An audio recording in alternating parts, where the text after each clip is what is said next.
Hello students, कैसे हैं आप लोग? आई होप आप लोगों की पढ़ाई बहुत अच्छी चल रही होगी।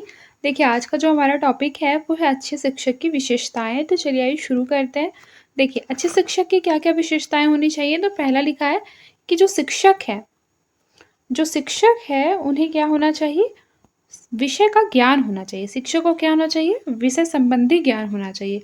मतलब मान लीजिए कि कोई हिंदी का टीचर है तो उसको हिंदी का क्या होना चाहिए, संपूर्ण ज्ञान होना चाहिए, ताकि वो बच्चे को अच्छी तरीके से समझा सके, उनके जिज्ञासाओं को शांत कर सके। फिर देखिए, शिक्षक का उद्देश्य स्पष्ट होना चाहिए कि उसे क्या और कैसे पढ़ाना है। फिर इस शिक्षक को चाहिए कि वह कक्षा में विद्यार्थियों के मध्य सकारात्मक अभिवृत्ति का संचार करे, यानी कि पॉजिटिव एटीट्यूड के साथ वह क्लास में आए और पॉजिटिव पॉजिटिव बातें करे, पॉजिटिव रूप से उन्हें मोटिवेट करे। फिर देखिए लिखा है कक्षा के वातावरण को ऊर्जावान बनाए रखे। उसके पश्चात है अच्छा कार्य करने वाले विद्यार्थियों की प्रशंसा करे और उन्हें उपयुक्त अवसर पर पुरस्कृत भी करे। फिर है शिक्षण में विविधता तथा रोचकता का समावेश हो, जिससे कक्षा के अंतिम छोर पर बैठे विद्यार्थियों को भी लाभ मिले। विद्यार्थियों की अध्ययन संबंधी समस्याओं को समझकर उनको दूर करने का प्रयास करें। जैसे कि मान लीजिए किसी भी विद्यार्थी को कोई समस्या है, ठीक है? सबसे पहले क्या करे कि समस्या को समझे कोई भी टीचर, और फिर क्या करे, उसे दूर करने का प्रयास करे। वही क्या होता है, एक अच्छा शिक्षक होता है। विद्यार्थियों में अध्यापक अधिक लोकप्रिय होते हैं। विद्यार्थियों में वह अध्यापक अधिक लोकप्रिय होते हैं जो कि उनकी समस्याओं का समाधान करते हैं। फिर देखिए, शिक्षक को अपने विषय का मूलभूत ज्ञान होना चाहिए, विद्यार्थियों की विषय संबंधित समस्याओं का निदान हो सके। फिर है शिक्षक का कक्षा में व्यवहार किसी भी पूर्वाग्रह से मुक्त होना चाहिए, यानी कि शिक्षक का जो व्यवहार है वो किसी भी विद्यार्थी के लिए ऐसा ना हो कि पूर्वाग्रह से युक्त हो। फिर है शिक्षक का अपने विद्यार्थियों पर पूर्ण विश्वास होना चाहिए। उसके पश्चात है शिक्षकों में संवेदनशीलता का गुण होना चाहिए, साथ ही वे अनुशासन प्रिय होने चाहिए। शिक्षकों में क्या होना चाहिए, संवेदनशीलता का गुण हो। ये कोई भी अगर मान लीजिए विद्यार्थी को प्रॉब्लम है तो वो उसके प्रति क्या रहे, संवेदनशील रहे। फिर देखिए लिखा है कि शिक्षक में विद्यार्थियों के साथ संबंध विकसित करने की क्षमता हो, साथ ही उनके कल्याण की चिंता हो। फिर है शिक्षण कार्य के लिए पूर्ण रूप से समर्पित हो। शिक्षण कार्य के लिए क्या हो, पूर्ण रूप से समर्पित हो। साथ ही विद्यार्थियों की सफलता के लिए भी शिक्षक को प्रतिबद्ध होना चाहिए। फिर है विद्यार्थियों को सीखने, जिसे कि अधिगम कहते हैं, लर्निंग्स, वह प्रेरित करने में भी टीचर को सक्षम होना चाहिए। वही एक अच्छा शिक्षक होगा। फिर है शिक्षक की सबसे महत्वपूर्ण विशेषता उसका धैर्यशील होना है। फिर उसके बाद है शिक्षक में भावात्मक अभिवृत्ति या दृष्टिकोण हो। फिर है शिक्षक को उपाय कुशल और सहभागी प्रवृत्ति का होना चाहिए। फिर है शिक्षक को कक्षा में विद्यार्थियों के अवांछित व्यवहार पर दंड देना चाहिए, जिससे कि वे उसकी पुनरावृत्ति न कर सके। फिर देखिए लिखा है एक शिक्षक पूर्ण रूप से तभी सफल हो सकता है जब वह विद्यार्थियों को बेहतर नागरिक बनने में मदद करे। शिक्षक का संप्रेषण कौशल उत्तम होना चाहिए। एक अच्छा शिक्षक समय का पाबंद होता है। एक अच्छा शिक्षक क्या होता है, समय का पाबंद होता है।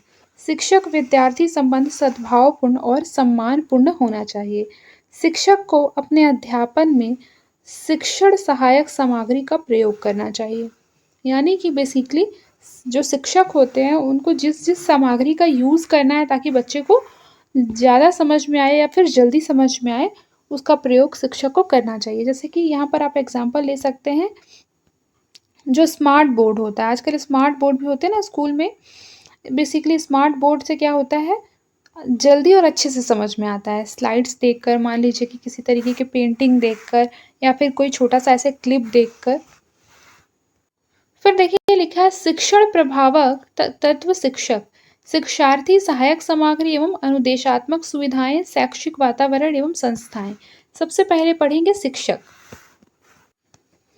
देखिए लिखा है जो शिक्षण अधिगम की प्रक्रिया है उसके एक छोर पर यदि विद्यार्थी खड़ा है तो दूसरे छोर पर शिक्षक एक अनिवार्य स्तंभ के रूप में खड़ा होकर इस प्रक्रिया को संपूर्णता प्रदान करते हैं। जैसे मान लीजिए शिक्षण अधिगम का मतलब आप क्या समझते हैं? शिक्षण मतलब होता है टीचिंग, अधिगम का मतलब होता है लर्निंग, लर्निंग का मतलब होता है सीखना। तो जो पढ़ने पढ़ाने का जो कार्य होता है बेसिकली उसमें क्या होता है, एक छोर है, मान लीजिए वहाँ पर शिक्षार्थी यानी स्टूडेंट खड़ा है तो दूसरे छोर पर कौन खड़ा है, टीचर खड़े हैं। देखिए लिखा है शिक्षण अधिगम प्रक्रिया में शिक्षक के इसी महत्व को देखते हुए निम्न बिंदुओं में शिक्षक के प्रभाव को व्याख्यायित किया जा सकता है। पहला क्या है? विषय की जानकारी।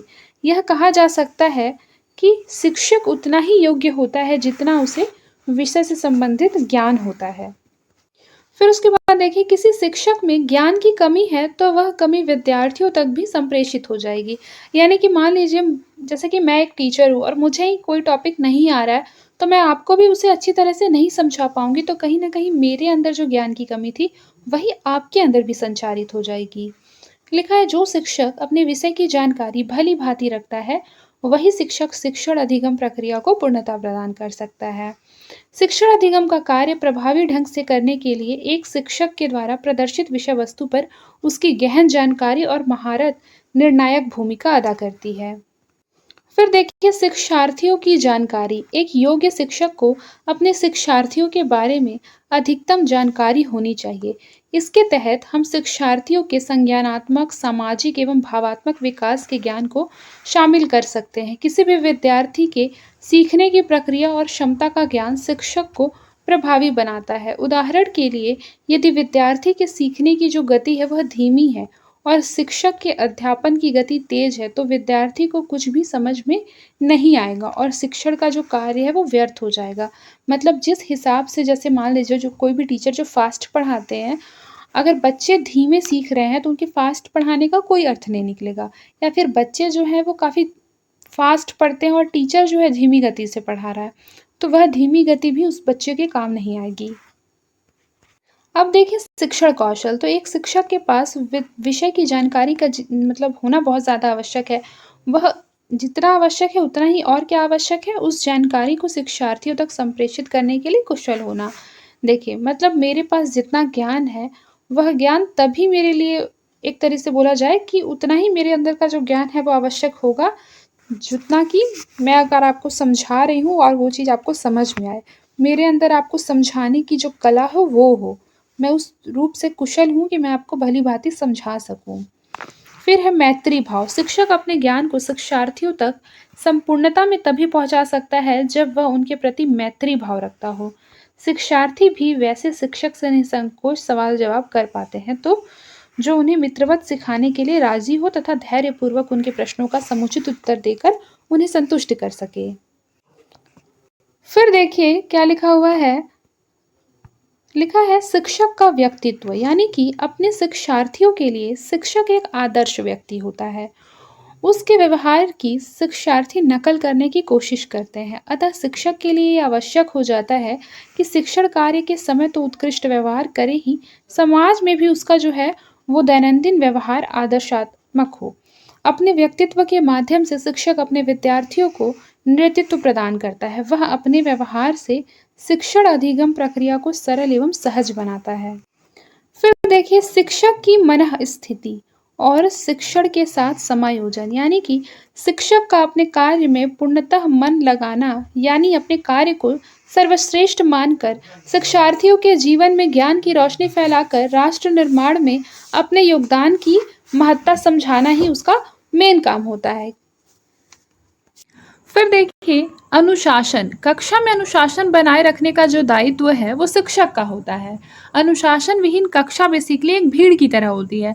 जैसे आप लोगों ने देखा होगा कि टीचर कहते भी थे कि इतना हल्ला मत करो, इतना शोर मत करो, मछली बाजार है क्या। तो वही हो जाता है कि कक्षा में बेसिकली पढ़ाई तभी अच्छी होगी जब कक्षा जो होगा वो काफ़ी शांत होगा, वहाँ शोर नहीं होगा।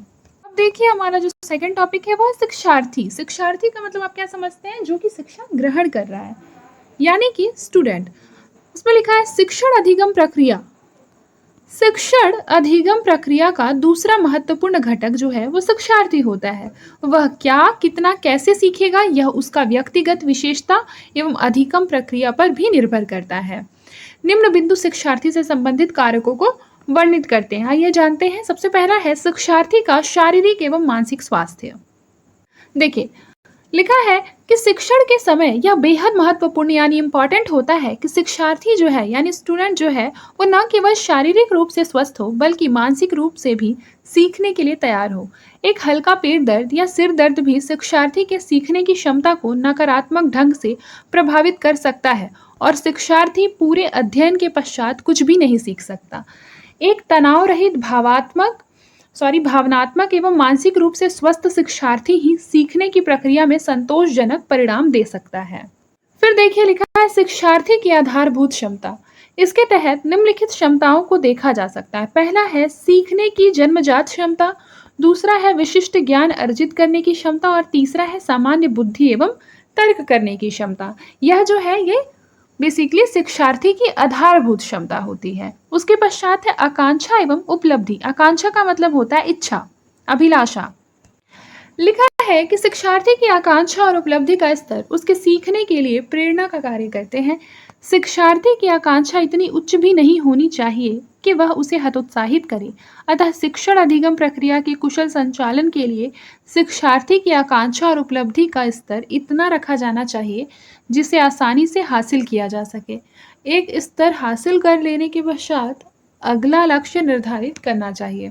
यानी कि पहले एक लक्ष्य को जो है वो पा लेना चाहिए, उसके पश्चात ही दूसरे लक्ष्य पर मूव करना चाहिए। फिर देखिए लिखा है जीवन का लक्ष्य, यानी शिक्षार्थी को जीवन का जो लक्ष्य है उसके सीखने की प्रक्रिया को प्रभावित करता है। यदि जीवन का जो लक्ष्य है वो बड़ा है तो शिक्षार्थी की जो है वो मेहनत भी क्या होगी, बड़ी होगी। वह कैसी मेहनत करेगा, कड़ी मेहनत करेगा। वह अपने सामने आने वाली सामाजिक आर्थिक बाधाओं को दरकिनार करते हुए अपना अध्ययन जारी रखता है और अपने लक्ष्य को हासिल करता है। फिर है सीखने की तैयारी। सीखने की तैयारी में देखिए यदि शिक्षार्थी सीखने के लिए तैयार नहीं है तो कोई भी शक्ति जो है उसे सीखने पर मजबूर नहीं कर सकती। यानी कि बेसिकली जो स्टूडेंट होते हैं उनका सीखने के लिए स्वयं तैयार रहना बहुत इंपॉर्टेंट होता है।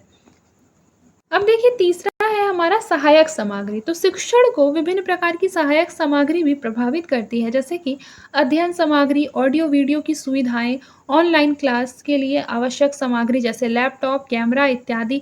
जैसा मैंने बताया कि आजकल स्कूलों में स्मार्ट बोर्ड की सहायता से बच्चों को टॉपिक समझाया जाता है। फिर है अनुदेशात्मक सुविधाएं। इसके तहत कक्षाएं, प्रयोगशालाएं, संगोष्ठी कक्ष एवं लाइब्रेरी आदि आते हैं जिनका उपयोग विद्यार्थियों को औपचारिक निर्देश देने के लिए किया जाता है। इनकी उपलब्धता जो है वो प्रभावी शिक्षण को सुनिश्चित करती है। यदि विद्यार्थियों की जो संख्या है उसके अनुरूप पर्याप्त संख्या नहीं होगी तो विद्यार्थी बेहतर तरीके से शिक्षा नहीं ग्रहण कर सकेंगे। फिर देखिए शैक्षिक वातावरण भी बहुत इंपॉर्टेंट है। स्कूल का जो वातावरण होता है बेसिकली वह क्या होता है, बच्चों के लिए बहुत आवश्यक होता है। लिखा है इसके तहत विद्यालय के भीतर के परिवेश को संदर्भित किया जाता है। शिक्षक और शिक्षार्थी का जो संबंध है वो बहुत इंपॉर्टेंट होता है। विद्यालय के अन्य कर्मचारियों का जो व्यवहार होता है वह भी बहुत इंपॉर्टेंट होता है। विद्यालय की स्वच्छता, कक्षा में विद्यार्थियों का अनुपात, कक्षा की शांति इत्यादि क्या है, एक अच्छा शैक्षिक वातावरण प्रदान करते हैं। फिर देखिए संस्थाएं। शिक्षण संस्थाएं अपनी नीतियों के द्वारा शिक्षण अधिगम प्रक्रिया को प्रभावित करती हैं। एक संस्था कक्षा में शिक्षक को अपने मन मुताबिक पढ़ाने की स्वतंत्रता दे सकती है या उसके शिक्षण को नियंत्रित भी कर सकती है, जैसे पाठ्यक्रम को निश्चित समय अवधि में समाप्त करना। अब देखिए ये अगला टॉपिक है शिक्षण मेथड, जो कि हम लोग कल पढ़ेंगे। ठीक है, शिक्षण विधियां जिसे बोल रहे हैं, टीचिंग मेथड्स, ये कल पढ़ेंगे। तो आज के लिए बस इतना ही। मिलते हैं नेक्स्ट क्लास में। तब तक के लिए अपना ख्याल रखें और मन लगाकर पढ़ाई करते रहें।